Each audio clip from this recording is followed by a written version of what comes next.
കസ്റ്റംസിന്റെ operation നങ്കൂറിന്റെ ഭാഗമായി ഇടുക്കിയിലും പരിശോധന. തിരുവനന്തപുരം സ്വദേശിനിയായ സോഷ്യൽ മീഡിയ ഇൻഫ്ലുവൻസറുടെ കാർ അടിമാലിയിൽ നിന്നും കസ്റ്റംസ് കസ്റ്റഡിയിലെടുത്തു.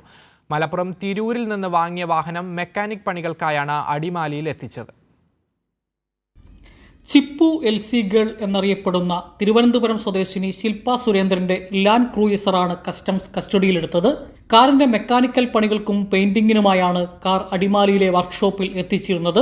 മെക്കാനിക് ജോലികൾ തുടങ്ങുകയും ചെയ്തിരുന്നു. ഇതിനിടെയാണ് കസ്റ്റംസിന്റെ പരിശോധന ഉണ്ടായതും വാഹനം കസ്റ്റഡിയിലെടുത്തതും. 2023 സെപ്റ്റംബർ മാസത്തിൽ മലപ്പുറം തിരൂർ സ്വദേശികളായ ഡീലർമാരിൽ നിന്നാണ് ശില്പ വാഹനം വാങ്ങിയത്. മുമ്പ് കർണാടക രജിസ്ട്രേഷൻ വാഹനമായിരുന്നു ഇത്.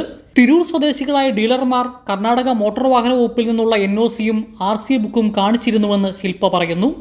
മുന്നേ ഞങ്ങൾ ഈ ഒരു വണ്ടി എടുത്തിരുന്നത് മലപ്പുറം തിരൂരിൽ നിന്നാണ്. KL 55 എന്ന് പറഞ്ഞ രജിസ്ട്രേഷനിൽ നിന്നാണ് നമ്മൾ ഈ വണ്ടി എടുക്കുന്നത്. അപ്പം ഇപ്പൊ ഈ ഒരു ഇഷ്യൂ നടക്കുമ്പോഴത്തേക്ക് എല്ലാം അതർ സ്റ്റേറ്റ് വണ്ടികളാണ് കൂടുതലും വരുന്നത്. ശരിക്കും കേരളത്തിൽ രജിസ്റ്റർ ചെയ്ത്, അതായത് കർണാടകയിൽ നിന്ന് NOC കിട്ടി കേരളത്തിൽ രജിസ്റ്റർ ചെയ്ത ഒരു വണ്ടിയാണ്. ആ വണ്ടിക്ക് ഇങ്ങനെ ഇഷ്യൂ വരുമ്പോഴത്തേക്ക് അത് നമ്മൾക്ക് ഇതിപ്പോ നമ്മൾ 5th ഓണറാണ്. ഈ 5 ഓണേഴ്സ് വരെ നമുക്ക് ചെക്ക് ചെയ്യാൻ പറ്റൂലല്ലോ എന്താണ് ഇഷ്യൂ എന്ന്. കർണാടകയിലെ NOC നമ്മൾ ചെക്ക് ചെയ്തിരുന്നു. പിന്നെ KL 55 രജിസ്റ്റർ ചെയ്തു, അതും നമ്മൾ ചെക്ക് ചെയ്തു. എന്നിട്ടാണ് നമ്മൾ എടുക്കുന്നത്. കർണാടക സ്വദേശികൾ വാഹനം വാങ്ങിയത് കോയമ്പത്തൂരിൽ നിന്നാണെന്ന് പറയപ്പെടുന്നു.